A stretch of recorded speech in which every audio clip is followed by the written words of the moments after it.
Hey all my awesome biohackers, welcome to Kajal Singh Biology. This is Kajal Singh, your biology expert, and I hope everyone is doing awesome. So guys, today it's lecture number 5 of Cell the Unit of Life. जैसा हमने बोला था बहुत ही basic chapter है, ये एक fundamental chapter अगर आपको अच्छे से समझ में आ गया, which is must, तो आपके आगे के जो चैप्टर्स है, चाहे वो प्लांट फिजियोलॉजी रिलेटेड हो या फिर ह्यूमन फिजियोलॉजी रिलेटेड हो, आपको काफी आसानी से समझ में आ जाएंगे, है ना। तो अभी तक अगर कोई भी ऐसा लेक्चर है जो आपका मिस आउट हुआ है, please go and cover that. This is lecture number 5, जहां पर हम कवर करने वाले हैं हमारे दो next cell organelles, that is mitochondria and plastid. इसके पहले कल की क्लास में हमने एंडोमेम्ब्रेन सिस्टम किया था, जहां पर हमने मेजर हमारे जो सेल ऑर्गेनल्स है, एंडोप्लाज्मिक रेटिकुलम, हमारा गोल्जी अपैरेटस, हमारा जो है लाइसोसोम्स, वैक्यूल्स, ये सारी चीजें कवर की थी, जो कि कोऑर्डिनेटेड मैनर में काम करते हैं, राइट, और इसीलिए उन्हें हम एंडोमेम्ब्रेन सिस्टम कहते हैं। So that is what we covered in our previous session. Today we will cover mitochondria and plastid. So let's quickly start. नहीं देखा है पहले का तो please go and check out that first. Okay. Attendance mark कर दी है सबने, I am assuming कर दी होगी। नहीं की है वीडियो को पॉज करो, जल्दी से कमेंट में अटेंडेंस मार्क कर लो। Yes, future doctor XYZ present and let's begin. तो नोट्स रेडी रख लो सब लोग अपना। जिन जिन बच्चों ने अभी तक टेलीग्राम चैनल ज्वाइन नहीं किया है, please join Telegram channel, because her class के बाद वहां पर पोल्स शेयर किए जाते हैं, क्वेश्चंस शेयर किए जाते हैं, नेक्स्ट डे आपको DPPs शेयर की जाती हैं, तो वो चीज, और प्लस यहाँ पर मैं आज जो भी आपके सामने हम लोग नोट्स बना रहे हैं, जो भी रिटर्न वर्क है, सबका PDF आपको वहीं पर, that is the one platform जहाँ पर सारी चीजें शेयर हो रही है। सो प्लीज मेक श्योर कि आप वहां पर भी एक्टिव रहे, ताकि आपका कुछ भी मिस आउट ना हो। ओके चल, ओके देन पहले माइटोकॉन्ड्रिया डिस्कस कर लेते हैं। बचपन से हम पढ़ रहे हैं, किसी को भी पूछ लो यार बायो में क्या आता है ना, नॉन बायो स्टूडेंट को भी ये एक स्टेटमेंट कॉमन होता है, what is mitochondria? The power house of the cell, right. आखिर क्यों हम कहते हैं कि ये power house of the cell है? पावर हाउस यानी कि कुछ तो पावर दे रहा है, एनर्जी दे रहा है, एंड हमारे बॉडी में हमारी जो एनर्जी करेंसी है वो कौन है? ATP यानी एडेनोसाइन ट्राइफॉस्फेट, राइट। तो ये जो ATP है ये हमारे माइटोकॉन्ड्रिया के अंदर बनती है। अब कैसे बनती है? क्योंकि हम जो भी खाना खाते हैं उसका डाइजेशन हमारे डाइजेस्टिव सिस्टम में होता है, डाइजेशन होने के बाद उसका एब्जॉर्प्शन होता है और फिर ट्रांसपोर्टेशन होता है हमारे सर्कुलेटरी सिस्टम के थ्रू। सर्कुलेटरी सिस्टम के थ्रू ट्रांसपोर्टेशन होने के बाद, मतलब एसिमिलेशन होने के बाद, हर एक सेल के पास न्यूट्रिएंट्स पहुंचते हैं और फिर उन न्यूट्रिएंट्स का क्या किया जाता है? ब्रेक डाउन किया जाता है, और वो मेटाबॉलिज्म के थ्रू फिर हम क्या करते हैं? एनर्जी बनाते हैं। सेलुलर रेस्पिरेशन करके हम एनर्जी बनाते हैं, क्योंकि हम उनका ऑक्सीडेशन करते हैं। जो ऑक्सीजन हम ब्रीद इन करते हैं, वो ऑक्सीजन ब्रीद इन करके हम उस ऑक्सीजन को यूज करते हैं, न्यूट्रिएंट्स को बर्न डाउन करते हैं विद सर्टेन एंजाइम्स, जिसके हेल्प से हम सेलुलर रेस्पिरेशन करके एनर्जी बनाते हैं। तो उसी power house of the cell के बारे में आज हम डिटेल में स्टडी करेंगे कि आखिर ये माइटोकॉन्ड्रिया होता कैसे है। तो अगर आप इसके शेप को ध्यान से देखो तो बहुत क्लियरली इसका शेप जो है कैसा दिख रहा है? एक सॉसेज की तरह दिख रहा है ना, सिलेंड्रिकल शेप दिख रहा है, सॉसेज की तरह दिख रहा है। और अगर आप मेम्ब्रेन भी चेक करो बेटा जी, तो आपको दो मेम्ब्रेन दिख रहे होंगे, एक ये आउटर मेम्ब्रेन और एक इनर मेम्ब्रेन, बराबर। So outer and inner membrane जो है, that means this is a double membrane organelle. Yes, double membrane organelle है, और ये आपको साइटोप्लाज्म में जगह जगह जगह जगह जो है डिस्ट्रीब्यूटेड दिखेगा, ठीक है। अब यहाँ पर अगर आप माइक्रोस्कोप में इनको देखने जाएंगे ना, तो ये बहुत इजीली नहीं दिखते, बहुत छोटे से होते हैं, बहुत छोटे से होते हैं, और ये माइक्रोस्कोप के अंदर इजीली नहीं दिखते। और इनको इजीली विजिबल कराने के लिए हम इनको देखने के लिए एक स्टेन यूज करते हैं, जिसको कहा जाता है स्टेनस ग्रीन। यस, ताकि वो विजिबल हो ऑब्जर्वेशन के लिए, ठीक है। यस, तो चलिए पहले स्ट्रक्चर लिख लेते हैं हम। इनका स्ट्रक्चर कैसा है बेटा जी? इनका स्ट्रक्चर है, पहले तो इनको क्या कहते हैं? This is the power house of the cell. Power house of the cell, इनके स्ट्रक्चर की बात की जाए तो ये है सिलेंड्रिकल। सिलेंड्रिकल है, या फिर आप कह सकते हो सॉसेज लाइक, है ना, शेप है इनका। और ये जो है डबल मेम्ब्रेन है,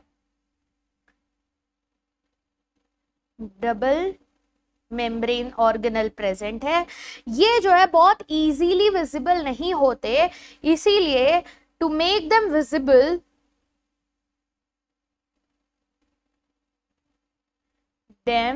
easily visible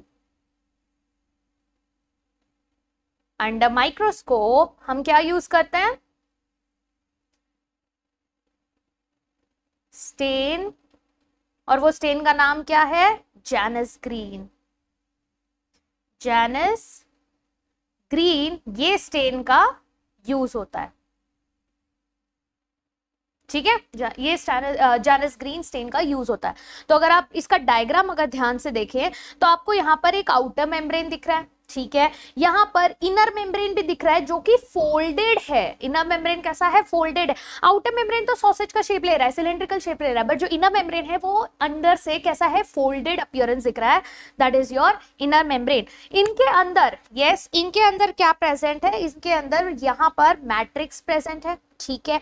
साइज अगर हम देखेंगे तो बेटा जी यहाँ पर साइज क्लियरली दिख रहा है, 0.2 से 1 माइक्रोमीटर इनका जो है साइज है।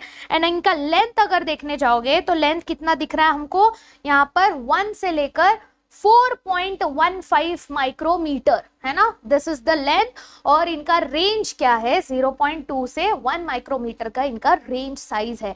डायमीटर की बात करेंगे, अगर किसी ने डायमीटर पूछा, ये क्या हो जाएगा? आ जाओ लिख ही देती हूं मैं। ये है आपका डायमीटर इनका, ठीक है, और ये हो जाएगा इनका length.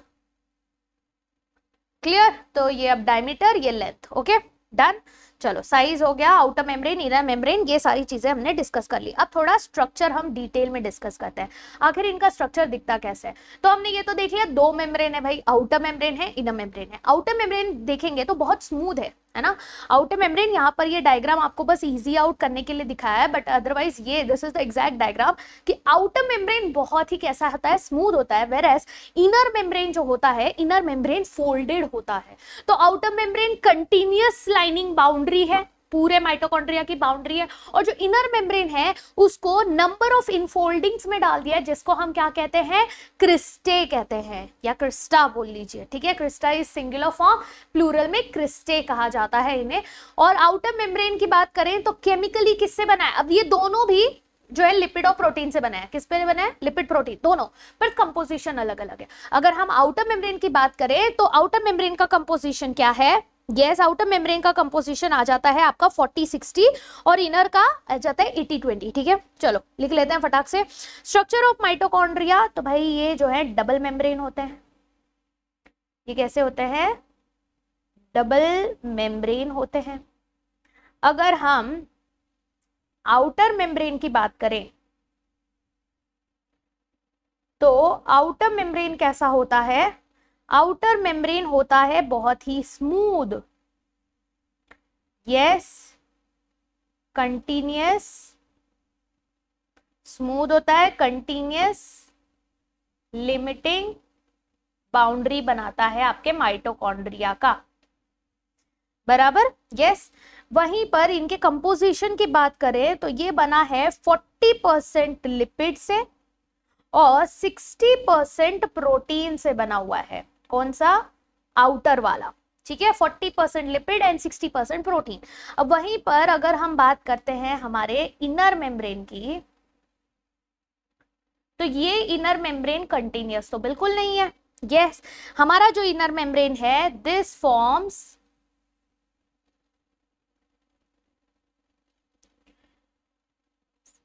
forms your number of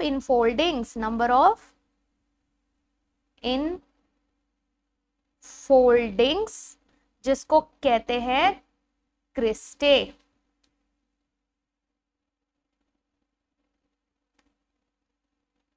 या फिर सिंगुलर में क्रिस्टा, ठीक है, यस। और ये जो इनफोल्डिंग्स, इनके कंपोजिशंस की बात की जाए तो ये बने हैं 80% आपके प्रोटीन से एंड बने हैं 20% लिपिड से,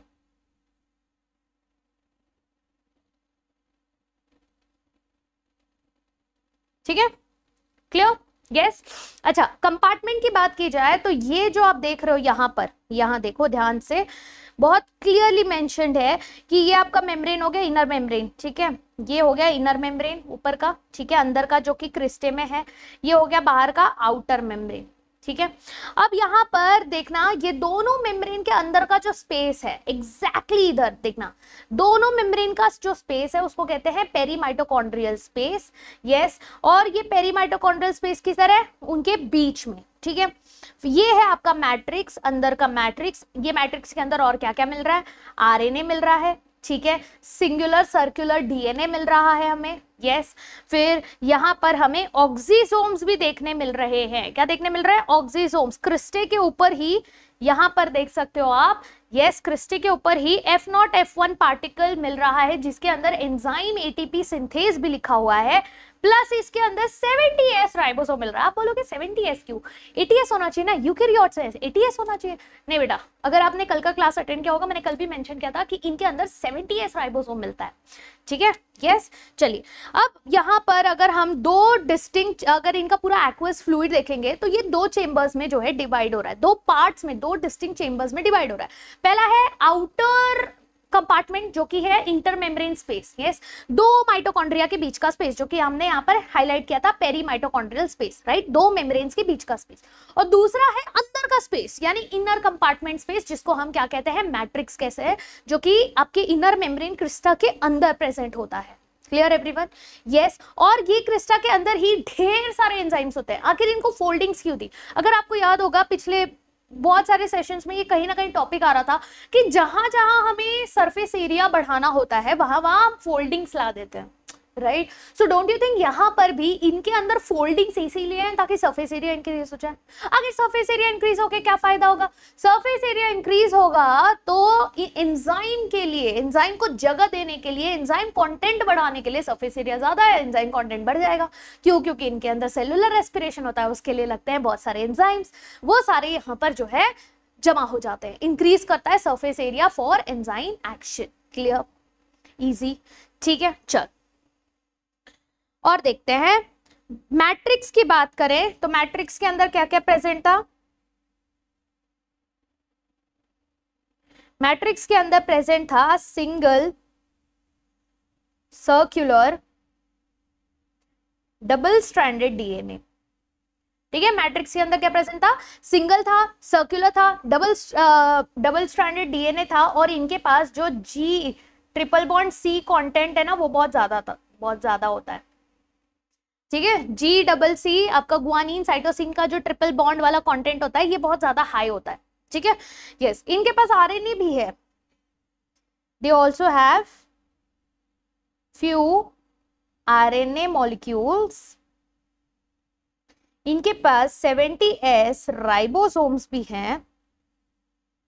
यस, और इनके पास सर्टेन एंजाइम्स भी हैं। यस, ढेर सारे एंजाइम्स भी हैं जो कि आपका सेलुलर रेस्पिरेशन करने में हेल्प करता है। जैसे टीसीए साइकिल, आगे हम जब रेस्पिरेशन चैप्टर पढ़ेंगे तो उसमें आएगा कि टीसीए साइकिल होता है ना जो आपका, यस, केल्विन साइकिल, वो सब जो है आगे आपका जो भी ट्राई कार्बोक्सिलिक एसिड साइकिल, ये सब जो है हम लोग रेस्पिरेशन चैप्टर में पढ़ेंगे।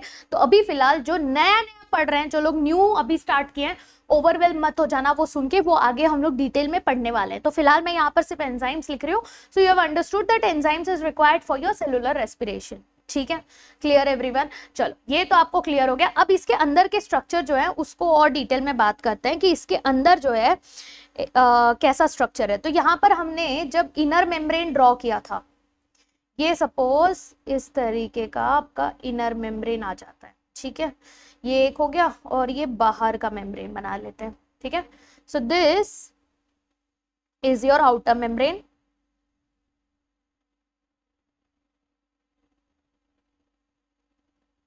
और this is your inner membrane. ठीक है, अब ये इनर मेम्ब्रेन के ऊपर ही आपको क्या देखने मिलेगा, आपके F1 पार्टिकल्स। और F1 पार्टिकल की बात करें तो उनका शेप कैसा होगा, ध्यान दो। F1 पार्टिकल ये आपका यहाँ पर इस तरीके का बेस आ जाएगा। ठीक है, ये इस तरीके का, ये आ गया आपका बेस।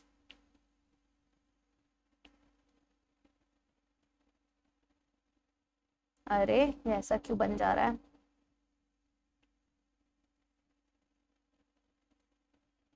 ठीक है बेटा जी, ये आपका क्या आ गया, बेस। ठीक है, बेस आ गया, और फिर यहां पर ये आ जाएगा स्टॉक। ये क्या आ गया, ये आ गया स्टॉक, और स्टॉक के ऊपर आ जाएगा हेड।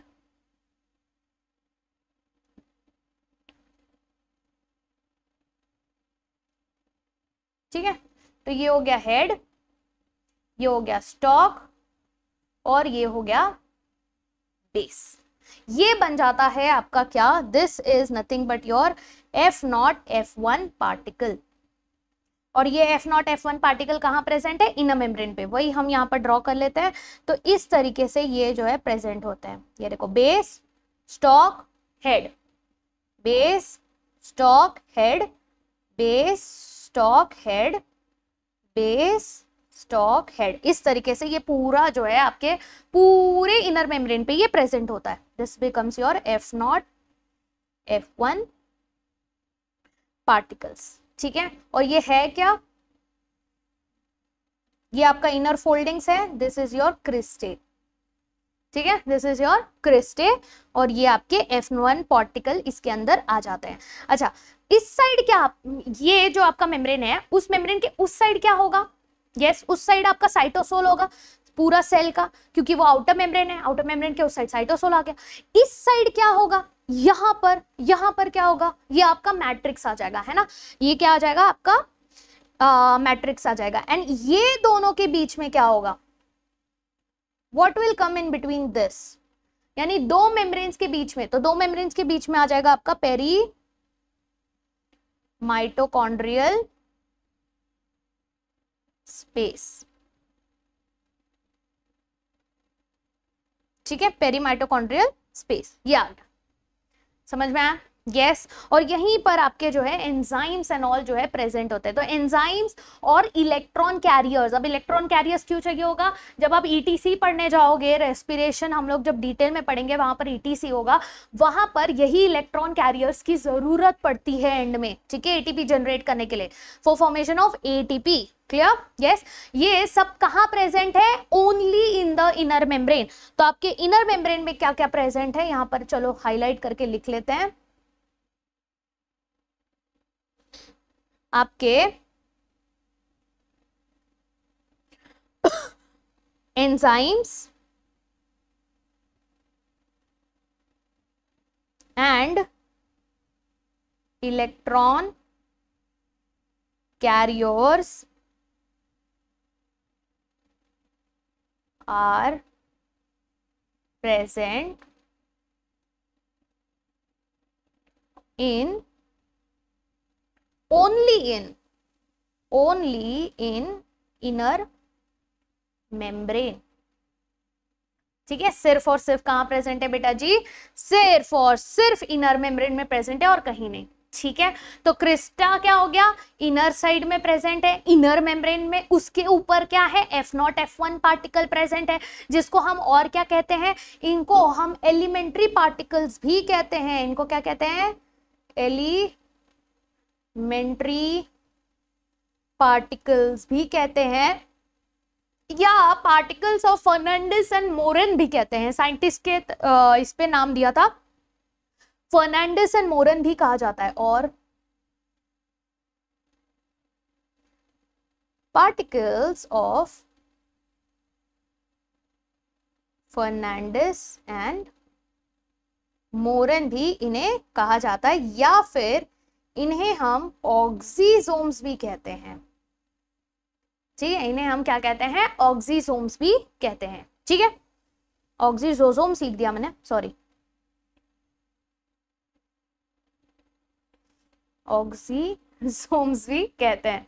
क्लियर एवरीवन, यस, ये सारी चीजें क्लियर हो गई सबको, यस। ये हो गया आपका पूरा आपका मैट्रिक्स, आपका राइबोसोम सॉरी राइबोसोम बोल रही हूँ, आपका क्रिस्टा किसके लिए जरूरी है, क्रिस्टा के इधर आपका जो इनर चेंबर है, मैट्रिक्स का इनर चेंबर है, उसके अंदर क्या प्रेजेंट है, एंजाइम्स प्रेजेंट है। एंजाइम प्रेजेंट है क्योंकि ये आपका प्रोटीन सिंथेसिस भी कर सकता है। क्यों, क्योंकि इसके पास राइबोसोम भी है। देखो, जहां जहां राइबोसोम होगा वहां प्रोटीन सिंथेसिस भी होगा। यहाँ पर आपके क्रेब्स साइकिल, आपका लिपिड सिंथेसिस, ये सारी चीजें ये माइटोकॉन्ड्रिया के अंदर वाले साइड में होंगे, इस साइड। ठीक है, अंदर वाले साइड इस साइड होंगी। Clear everyone? चलो अब फंक्शंस क्या क्या है वही हो गए। मेन साइट है एरोबिक रेस्पिरेशन का, बराबर। एटीपी को स्टोर करता है, एटीपी को प्रोड्यूस करता है, इसीलिए उसको power house of the cell कहा जाता है। क्लियर? डन? यस। चलो अब बात करते हैं प्लास्टिड के बारे में, क्लूथ के। अब प्लास्टिड्स क्या है बेटा जी? प्लास्टिड्स जो है प्लांट्स के अंदर ही पाए जाते हैं, एनिमल सेल्स में प्लास्टिड्स का कोई काम है ही नहीं। So these are found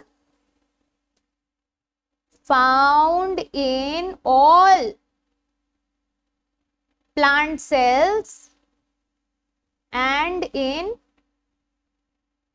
euglenoids. सारे ही प्लांट सेल्स यूग्लिनोइड्स में पाया जाता है। और क्या इनको देखने में बहुत कठिनाई होती है? क्या इनको भी स्टेन करना पड़ता है? नहीं, these are easily visible, these are easily observed under microscope. ठीक है, इनको बहुत ही आसानी से हम देख सकते हैं। क्यों? क्योंकि बेटा जी ये बहुत ही एज दे आर लार्ज, काफी बड़े बड़े जो है सेल ऑर्गेनल ये प्रेजेंट होते हैं।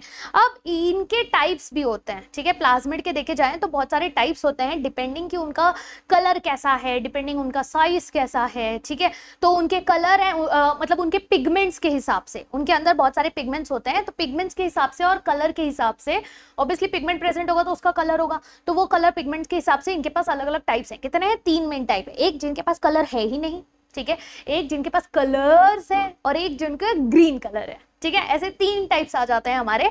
तो पहला टाइप आ जाता है, यहीं पे लिख देती हूँ टाइप्स। ठीक है, आ जाओ, यहीं पे हम टाइप्स लिख लेते हैं। तो इनके जो है टाइप्स होते हैं depending on pigments and colour, कि कौन सा पिगमेंट प्रेजेंट है और उनका कौन सा कलर है, उस हिसाब से हमारे पास कितने हैं? 3 तरीके के प्रेजेंट होते हैं। आ जाओ, सबसे पहला देख लेते हैं leucoplast. Leucocytes, WBCs, leucoplast. Leuco कुछ कॉमन है? कलरलेस। यस। क्या है वर्ड? किस लिए यूज होता है? Plast is for plastid, leuco is for use for colourless. यानी ल्यूकोप्लास्ट जो होते हैं वो कैसे होते हैं बेटा जी? कलरलेस होते हैं। दीज आर कलरलेस प्लास्टिड्स होते हैं। ये जो है आपके जितने भी नॉन ग्रीन सेल्स होते हैं ना वहां पर प्रेजेंट होते हैं।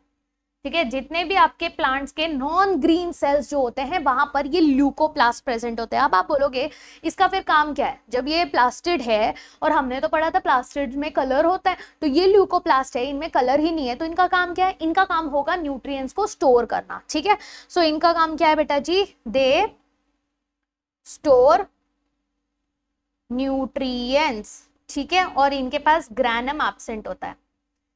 ग्रैनम जो होता है इज एब्सेंट। ठीक है, अब ये ग्रैनम क्या है? जब हम लोग आगे वो करेंगे ना क्लोरोप्लास्ट पढ़ेंगे तो उसमें आपको समझेगा। ठीक है, ग्रैनम इसमें एब्सेंट होता है। अच्छा, ये ल्यूकोप्लास्ट भी फर्दर 3 टाइप का होता है। ठीक है, अब ये स्टोर तो कर रहा है न्यूट्रिएंट्स, बट किस तरीके से स्टोर कर रहा है? स्पेशलाइज्ड ल्यूकोप्लास्ट होते हैं। तो there are further 3 types of specialised leucoplast या फिर स्पेशल ल्यूकोप्लास्ट। ल्यूकोप्लास्ट पहला आ जाता है अमाइलोप्लास्ट। अमाइलोप्लास्ट आप नाम से ही सजेस्ट तो कर ही सकते हो, है ना, गेस तो मार ही सकते हो। अमाइलो क्या होता है? अमाइलोज क्या होता है? स्टार्च। तो यानी कि ये होते हैं वो स्टार्च कंटेनिंग। जो आपके पोटैटोज होते हैं उनमें क्या होता है? स्टार्च होता है। यस, उसके अंदर आप देखोगे तो व्हाइट ही होता है। तो वो व्हाइट क्यों होता है? क्योंकि उसके अंदर स्टार्च प्रेजेंट है। तो स्टार्च जो होते हैं, पोटैटो ट्यूबर्स, राइस, ये सब क्या है? ये आपके ल्यूकोप्लास्ट इनके अंदर प्रेजेंट होते हैं। That's why they are colourless. ठीक है, तो ये जो अमाइलोप्लास्ट होते हैं बेटा जी, अमाइलोप्लास्ट are starch containing। ठीक है, इनके अंदर क्या होता है? Starch containing. Example potato. ठीक है, एग्जाम्पल पोटैटो। क्लियर? डन? चलो, ये एक हो गया जो कि स्टार्च स्टोर कर रहा है। दूसरा क्या स्टोर करेगा? चलो, दूसरा है आपका इलायोप्लास्ट्स। इलायोप्लास्ट क्या होगा, फैट्स एंड ऑयल्स को स्टोर करता है। किसको स्टोर करता है, फैट्स एंड ऑयल को। कैस्टर ऑयल हमको पता है ना, कैस्टर ऑयल बहुत हेवी ऑयल होता है। ये सब क्या होता है, ये आपके इलायोप्लास्ट की वजह से इनके अंदर क्या होता है, फैट्स एंड ऑयल का स्टोरेज होता है। So these contains fats and oils, example castor. And तीसरा होता है आपका एल्यूरोप्लास्ट। एल्यूरोप्लास्ट कौन सा होता है बेटा जी, इनके अंदर स्टोर होते हैं प्रोटीन्स। क्या स्टोर होते हैं इनके अंदर, प्रोटीन स्टोर होते हैं। फॉर एग्जाम्पल आपके aleurone cells of maize, maize के aleurone cells. Clear everyone, yes. तो ये हो गया हमारा क्या, ल्यूकोप्लास्ट के टाइप्स। क्या इतने ही टाइप है, नहीं भाई और भी हैं, कलरफुल वाले भी टाइप्स हैं। तो कलरफुल वाले आ जाते हैं क्रोमोप्लास्ट। कौन से, क्रोमो, क्रोम मतलब क्या, क्रोम मतलब कलर, क्रोम मतलब कलर, तो क्रोमोप्लास्ट क्या हो गया, कलरफुल प्लास्टिड्स। ठीक है, तो नेक्स्ट टाइप आ जाता है हमारा क्रोमोप्लास्ट। रुको कहाँ गया भाई, हाँ ये ल्यूकोप्लास्ट हो गया ना, हाँ। नेक्स्ट टाइप आ जाता है क्रोमोप्लास्ट। अब क्रोम मतलब क्या बेटा जी, कलर, क्रोम मतलब कलर। अब ये जो है येलो प्लास्टिड हो सकते हैं, ये जो है ऑरेंज प्लास्टिड हो सकते हैं, ये जो है रेडिश प्लास्टिड्स भी हो सकते हैं। यस, ये इतने कलर के हो सकते हैं। किस पे डिपेंड करता है, इनके पिगमेंट्स के ऊपर, बिकॉज ऑफ कैरेटिनॉइड्स पिगमेंट,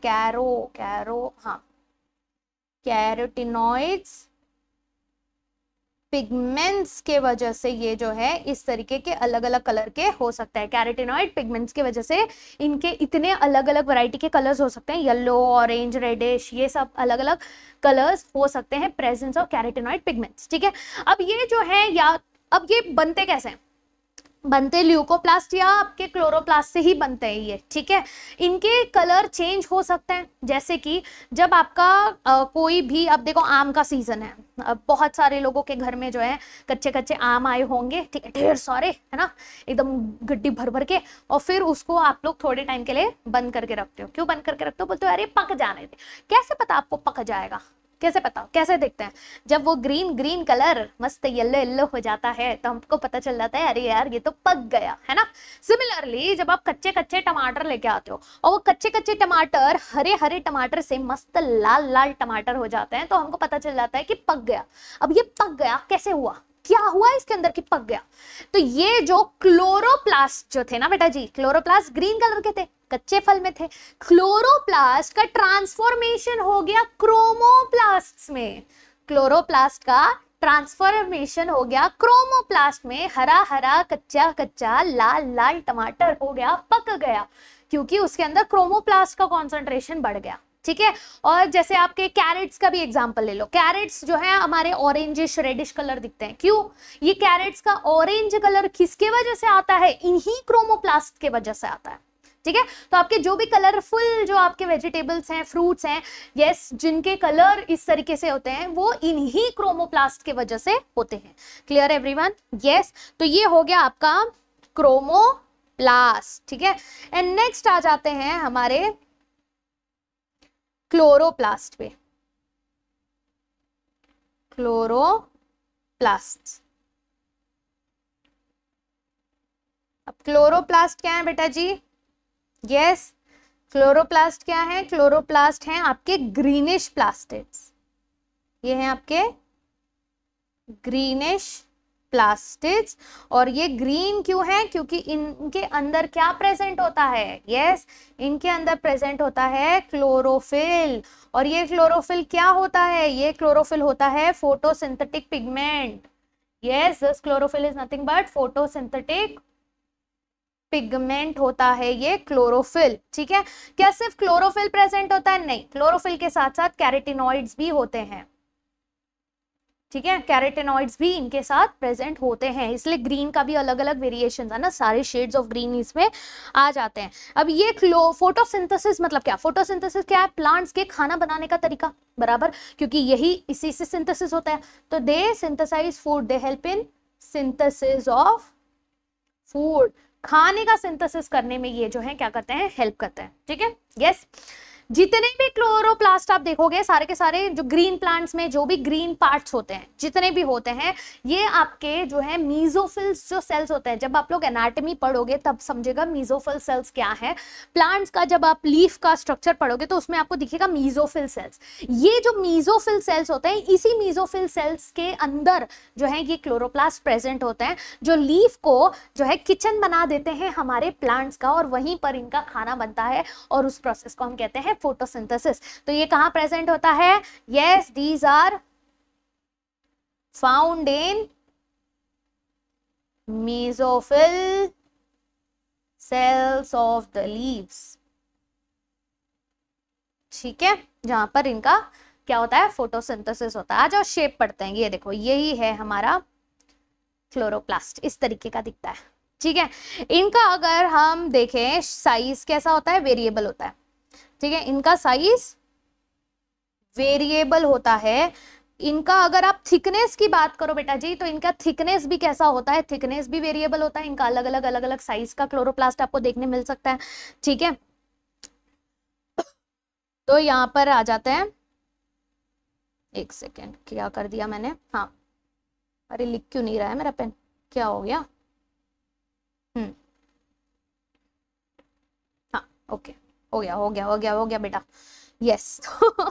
इनका वेरिएबल थिकनेस हो सकता है। ठीक है, थिकनेस कितना है, 2 से 4 आपका माइक्रोमीटर इनका क्या होता है, थिकनेस हो गया। एंड इनका जो लेंथ होता है वो यूजुअली कितना होता है, 5 से 10 माइक्रोमीटर का। ठीक है, तो लेंथ कितना हो गया बेटा जी, यहाँ पर 5 से 10 माइक्रोमीटर का लेंथ हो गया, और इनका जो है थिकनेस हो गया 2 से 4, और ये वेरिएबल होता है, सारे सेल्स टू सेल्स इनका वेरिएबल होता है। ये तो एस्टिमेटेड साइज था जो आपने याद रखना था। ठीक है, शेप कैसा होगा, शेप भी इनका अलग अलग हो सकता है, बट यूजुअली कैसे होते हैं, स्फेरिकल होते हैं। यूजुअली या तो ये स्फेरिकल हो सकते हैं, या फिर हम जब भी डायग्राम बनाते हैं तो मोस्टली हम लोग ओवल शेप ही बनाते हैं, है ना। इनका जब भी हम लोग डायग्राम बनाते हैं ओवल शेप बनाते हैं। ये डिस्कॉइड शेप भी हो सकता है, या फिर ये कभी कभी रिबन लाइक भी हो सकता है। यस, ये कभी कभी कैसा हो सकता है, रिबन शेप्ड भी हो सकता है इन सम प्लांट्स। ठीक है, तो ये भी वैरी करेगा, तो शेप भी वैरी करेगा और उसका साइज भी वैरी करेगा, और इनके नंबर्स भी वैरी करते हैं। जैसे अगर हम बात करें क्लैमिडोमोनास की, okay, number varies, 1 chloroplast, only 1 chloroplast in 1 cell. Yes, 1 chloroplast per cell. ये कहां देखने मिलता है, ये देखने मिलता है हमको क्लैमिडोमोनास। What is क्लैमिडोमोनास? ये ग्रीन एल्गे होता है। क्या होता है? ये ग्रीन एल्गे होता है, क्लैमिडोमोनास। इनके पास सिर्फ एक ही क्लोरोप्लास्ट होता है एक सेल के अंदर। ठीक है, अब कहीं कहीं पे बहुत ज्यादा भी हो सकते हैं, कहीं कहीं पर जो है 20 से 40 भी हो सकते हैं पर सेल। अब 20 से 40 कहाँ होंगे? जैसे कि आपके प्लांट्स के मीजोफिल सेल्स में, है ना, लीव्स के मीजोफिल सेल्स में ये जो है 20 से 40 भी हो सकते हैं। ठीक है, चलो, ये क्लैमिडोमोनास वाला पॉइंट याद रखना, ये एमसीक्यू में पूछा जा सकता है। एक ही क्लोरोप्लास्ट पर सेल कहाँ प्रेजेंट होता है? क्लैमिडोमोनास में प्रेजेंट होता है। क्या है ये एक ग्रीन एल्गे होता है। ठीक है, आ जाओ अब स्ट्रक्चर देखते हैं। स्ट्रक्चर यहाँ पर पहले जूम करके हम ध्यान से देखते हैं, ध्यान से देखना। ये देखो डबल मेम्ब्रेन यहाँ पर भी दिख रहा है ना, डबल मेम्ब्रेन यहाँ भी दिख रहा है। ये है आउटर मेम्ब्रेन, बाहर का मेम्ब्रेन, ये है इनर मेम्ब्रेन। ऑब्वियसली इनके बीच का स्पेस भी होगा। ठीक है, यहाँ पर अगर आप देखोगे तो ये डिस्क जैसा जो शेप है, कॉइन जैसा, है ना, एक सिंगल कॉइन का शेप ले लें तो ये क्या है बेटा जी? ये है थाइलाकॉइड, ये है थाइलाकॉइड। ठीक है, और ये थाइलाकॉइड ऐसे जो है स्टैक ऑफ डिस्क बना रहे हैं, है ना, एक पूरा स्टैक बना रहे हैं, और उसको हम कहते हैं ग्रैनम। क्या कहते हैं? ग्रैनम। ठीक है, ग्रैना बोल सकते हो, सिंगुलर को ग्रैनम। ठीक, तो थाइलाकॉइड्स है, थाइलाकॉइड्स मिलकर पूरा स्टैक बना रहे हैं, ग्रैनम। इनके अंदर का जो ये प्रेजेंट होता है मैट्रिक्स, उसको हम कहते हैं स्ट्रोमा। क्या कहते हैं? स्ट्रोमा। ठीक है, ये देखो यहाँ पे लिखा है स्ट्रोमा। और यहाँ पर अगर आप बहुत क्लियरली ध्यान से देखोगे, यस ध्यान से देखना, ये ग्रैनम और ये ग्रैनम देखो कैसे इंटरकनेक्टेड है, इवन ये भी इंटरकनेक्टेड है, ये दिख रहा है, ये सब क्या है, ये इंटरकनेक्टेड है। सारे ग्रैनम में देखो कनेक्शंस प्रेजेंट है। ये कनेक्शंस को हम क्या कहते हैं, स्ट्रोमल लैमिले कहते हैं। क्या कहते हैं, स्ट्रोमल लैमिले। ठीक है, बस इतना ही पार्ट है आपके क्लोरोप्लास्ट में। ठीक है, क्या क्या है, outer membrane, inner membrane, granum, thylakoid, stromal lamellae और स्ट्रोमा, दैट्स इट। ठीक है, this forms the complete structure of your chloroplast. तो फटाफट लिख लेते हैं। तो क्लोरोप्लास्ट कैसा है बेटा जी, सारे पॉइंटर्स आ जाओ जल्दी से, बोर्ड एग्जाम में ये क्वेश्चन बहुत बार पूछा जाता है, नीट में भी इस पे क्वेश्चन आ सकता है। तो these are also double membrane, ये भी कैसे हैं, ये भी आपके डबल मेम्ब्रेन बाउंड है। ठीक है, इनके पास भी आउटर मेम्ब्रेन है, इनर मेम्ब्रेन है। इनर मेम्ब्रेन लेस परमिएबल होता है। ठीक है, जैसा हमारा माइटोकॉन्ड्रिया में होता है, नॉर्मल सेल में होता है, ठीक वैसे ही, सेम टू सेम। ठीक है, यहां पर अगर हम देखेंगे तो इनके बीच का जो स्पेस होता है, यस, उसे कहते हैं stroma, space enclosed bye inner membrane. Inner membrane जो स्पेस एनक्लोज करता है उसको हम क्या कहते हैं, उसको हम कहते हैं स्ट्रोमा। ठीक है, क्या कहते हैं, स्ट्रोमा। और स्ट्रोमा के अंदर क्या है, स्ट्रोमा के अंदर है, इन स्ट्रोमा हमको क्या देखने मिलते हैं, फ्लैट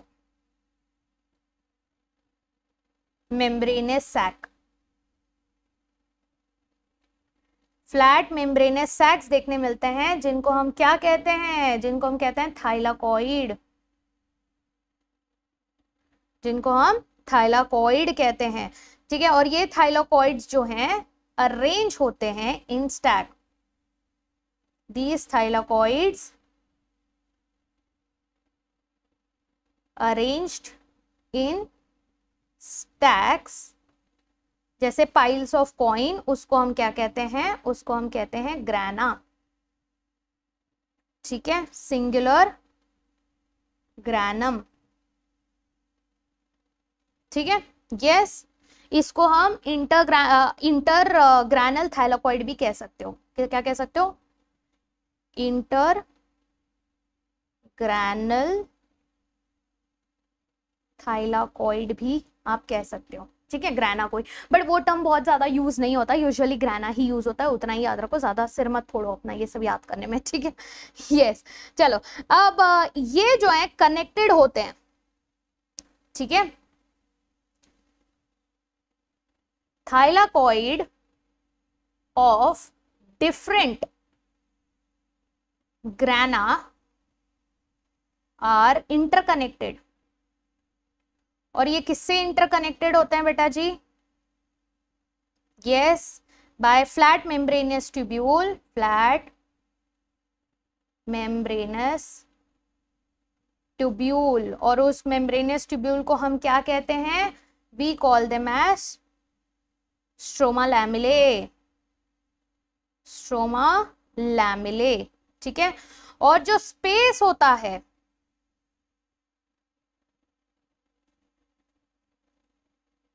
थाइलाकॉइड के अंदर का स्पेस एनक्लोजेस द स्पेस, जिसको हम क्या कहते हैं, यस, उसको हम कहते हैं ल्यूमेन। अब ये ल्यूमेन हमको क्यों पढ़ना था, क्योंकि इनके अंदर क्या होता है, रिएक्शंस होता है।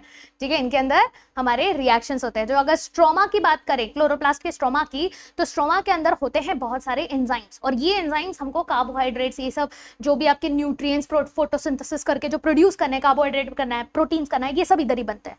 ठीक है, प्लस इनके पास जो है अपना खुद का डबल स्ट्रैंडेड मॉलिक्यूल्स भी होता है, डीएनए मॉलिक्यूल, और इनके पास इनका खुद का राइबोसोम भी होता है। अब देखो, जिसके पास खुद का राइबोसोम होगा, जिसके पास खुद का डीएनए होगा, तो वो क्या होगा, खुद से रेप्लिकेट भी कर सकता है, बराबर क्या कर सकता है, खुद से प्रोटीन भी बना सकता है, खुद से रेप्लिकेट भी कर सकता है। और इनके पास जो राइबोसोम है बेटा जी, इनके पास ATS राइबोसोम प्रेजेंट होता है, इनके पास ATS राइबोसोम्स भी प्रेजेंट होते हैं। ठीक है, ये मैं अलग से ऐसे लिख दे रही हूँ।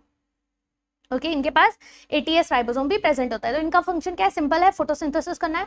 अब यहाँ पर अगर आप देखोगे तो फोटोसिंथेसिस में भी अलग अलग रिएक्शन होता है, लाइट रिएक्शन, डार्क रिएक्शन। वो जब हम लोग फोटोसिंथेसिस चैप्टर पढ़ेंगे ना, तो उसमें आपको बहुत अच्छे से क्लियर हो जाएगा। ठीक है। तो ये सारे रिएक्शंस इन्हीं के अंदर होते हैं। कुछ कुछ रिएक्शंस आपके स्ट्रोमा के अंदर होता है, कुछ कुछ रिएक्शंस आपके थाइलाकॉइड के अंदर होते हैं। और अगर किसी ने ऑलरेडी फोटोसिंथेसिस पढ़ के रखा है या कोई ड्रॉपर है तो late me no in the comments below कि स्ट्रोमा के अंदर कौन सा रिएक्शन होता है और आपके थाइलाकॉइड के अंदर कौन सा रिएक्शन होता है। ठीक है, यस, चलो दैट्स इट गाइस। तो यहाँ पर हमने इतना कर लिया है, हमारा माइटोकॉन्ड्रिया क्लियर हो गया है, हमारा क्लोरोप्लास्ट क्लियर हो गया है। एक चीज आप ध्यान रखना, ये दोनों हमने साथ में क्यों पढ़े, माइटोकॉन्ड्रिया और क्लोरोप्लास्ट। इनमें अगर आप देखोगे तो बहुत स्पेशल फीचर्स हैं। इनके पास खुद का राइबोसोम भी है, इनके पास खुद के डीएनए भी थे, यानी कि they are self replicating, they self duplicating आपके ऑर्गेनल्स, है ना। ये दोनों कैसे सेल्फ डुप्लीकेटिंग ऑर्गेनल है। दूसरा आपको जो याद रखना है, they are self autonomous organelle, क्योंकि इनके पास खुद का है ना, खुद के ऑर्गेनल्स हैं। जो चीज चाहिए प्रोटीन बनाने के लिए खुद के पास है, एंजाइम बनाने के लिए खुद के पास है, रेप्लिकेट करने के लिए खुद के पास डीएनए। तो ये क्या होते हैं, और इनके पास प्लस बाकी आरएनए के भी टाइप्स है ना, टीआरएनए, एमआरएनए, सारे आरएनए। तो ये हो जाता है सेल्फ ऑटोनॉमस जो है ऑर्गेनल। तो ये याद रखना दोनों point, self duplicating, self autonomous. And that's how we are done with lecture number 5। और नेक्स्ट क्लास जो होगा बेटा जी, वो होगा लेक्चर नंबर 6, राइबोसोम, सीलिया और फ्लैजेला हम कवर करेंगे। ठीक है, तो नेक्स्ट क्लास में राइबोसोम, सीलिया, फ्लैजेला, कल मिलेंगे 7 बजे। आई होप आज का सेशन अच्छा लगा होगा। जल्दी से वीडियो को लाइक करो और कमेंट करो, और प्लीज कमेंट करना मत भूलो, और प्लीज शेयर भी करो यार, बाकी लोगों के साथ शेयर करो। मैं देख रही हूँ व्यूज कम होते जा रहे हैं, क्यों पढ़ना नहीं है, मोटिवेशन खत्म हो गया। कंटिन्यूअस पढ़ना है बेटा जी, एंड तक पढ़ना है, तो प्लीज मोटिवेशन बनाए रखें।